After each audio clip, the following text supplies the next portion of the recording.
like this. Oh, without it. No, the second. Without? Okay. Okay. Post fight, the dark one. You call. Okay. Okay, obviously kind of a weird ending last time out, but a win. I guess, what was your feeling about that whole situation? First of all, I was afraid, but actually, I know that I dominated the entire fight. And you see the guy that I dominated. So it wasn't intentional, and my coaches were saying to me, like, no, I think we're going to the judges' scorecard. So I got calmed down a little bit more, and then when the ref stopped, they said, we're going to the scorecards. And then I knew that I had the win. Of course, they're not the way that I wanted to win. I spent the entire week saying that I'm going to finish with a knee, but I didn't know it was going to be that way.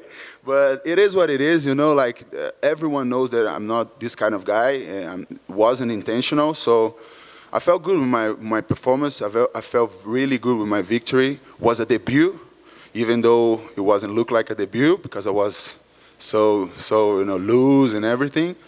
I was happy. In the end, I was very happy because I did my job, you know. Nice. And now you're fighting again quickly, right? Was that important for you to turn it around quickly, or is that just the way the schedule worked out? Yeah, it's the both. It's the way the schedule works out, you know. Like, it's my fourth fight in 10 months. So I'm really active. I really want to rest a little bit after this fight.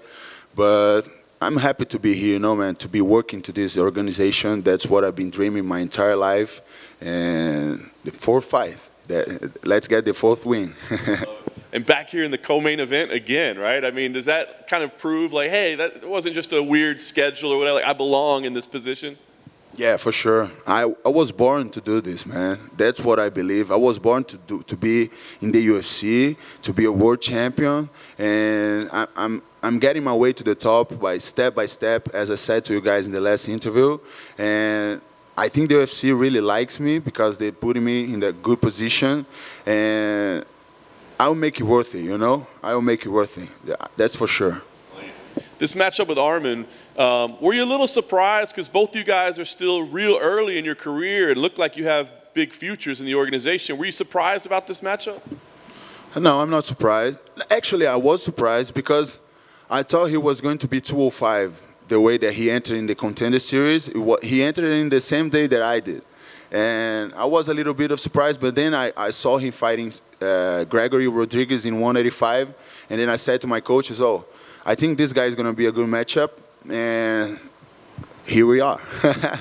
And you feel almost accomplished. It seems like the UFC is giving you these tough prospects, right? I mean, they're giving you tough tests early in your career. Do you feel respect for that, or is it the challenge that, you know, maybe wish you had a little bit easier fights early on? Yeah, when you have a diamond, you need to polish first, you know? So I think they are trying to polish me first, you know? They are trying to see if I'm really ready to the big stage and to the big guys and the top guys. And I will show them, and I'll show to every one of you and every one of the fans that I'm ready. I was born ready, and as I said the last time, I came to the UFC ready. I see a lot of guys coming here, and they are not ready to the challenge, you know. So I came ready to this organization, and I'm gonna prove to everyone. Arman is a good fighter. He's a good kickboxer, but I'm much better than him. I can do all things. I do MMA, and he do just striking. He's undimensional, and it will be easier for me to read him, you know. But not gonna be an easy fight, but it's gonna be easy to read him. So I'm gonna prove everyone that I'm ready, and I'm the guy they need to go on. I'm the real product on this. Love that confidence. So the goal here, you know, another win. How do you see your career progressing? Is it, you know, you want like right away into the rankings, or do you feel like, no, I need a little bit more time to develop? You say you're ready. So how do you see your career progressing? Yeah, I said that I wanted 2 more fights with unranked guys. So this is the one, and then 1 more. But let's see how the things play along, you know. Like, I'm ready to go against Arman. I'm ready to put on a great show and a great victory if God wants. And after that, we can talk about it. But I have some names to call it after the fight, but I will let you know only after the fight. Hey, Kyle. Hello. Can you explain your neck tattoo? Free spirit? Yeah. There's a lot of meanings in these tattoos, but I think the principal one is I'm free inside the octagon, you know? Like, I can do everything over there. That's why they call me the natural, because everywhere is natural for me. And I'm a free spirit inside the octagon. Free of pressure, free of anxiety, free of fear. I don't judge anything over there, you know? And the other meaning is that people need to be free spirited a little bit more, you know? Like, I see social media and stuff and everyone trying to be like other guys, you know? No, you need to be yourself to be free, you know? So I'm myself, I'm unique, and I'm free spirit. And I hope this message is passing to everyone, you know? Thank you for sharing that. And then what about your tattoo on your arm? Fight or die, Yeah. right? Man, everything that happens in our life, all my tattoos are messages, you know, like I don't have images, just phrases or words, you know. And when you have something in your life, you only have two options. Or you fight, or you give up. It's almost like dying, you know. Like, so that's the kind of message that I want to pass. I've been through 5 surgeries, and in every surgery, I was like, man, or I will fight, or I will give up. And then I did it just to be good with myself, but to pass a message to everyone. Because all these tattoos, guys, I made thinking that I'll be in the UFC, passing this message. I made before I was in the UFC. So I knew when I got in the big stage, you guys were going to be asking me about them, you know? So now we are. Everything that I visualize is happening, and that's it. That's the message I want to pass. Awesome. Thank you for that. Are you planning on getting more tattoos now? Yeah, I'm planning to get a little bit more, like 2 more or something like that. After this fight, I think I'm going to have 2 more. Awesome. Cool. Thank you. Thank you. My man, thank you for taking the time. You mentioned, and we've heard that from other fighters, other combat sports, you know, MMA, Muay Thai boxing, you were born for this. What was the moment where you knew this was what you wanted to do, or moments that led to that decision that changed the trajectory of your life? I love competing, man. I love to challenge myself. That's the way I am since I was a little kid. I was a judo athlete my entire life, and then I knew I was born to compete, you know. And then after I saw some fights on Pride, you know, like Minotauro, Fedor, and every one of these guys, I said, man, I want to do this. I want to do this. I want to get a lot of people like saying my name and know that I'm the guy, you know, like. So I think I was born for this. That's why.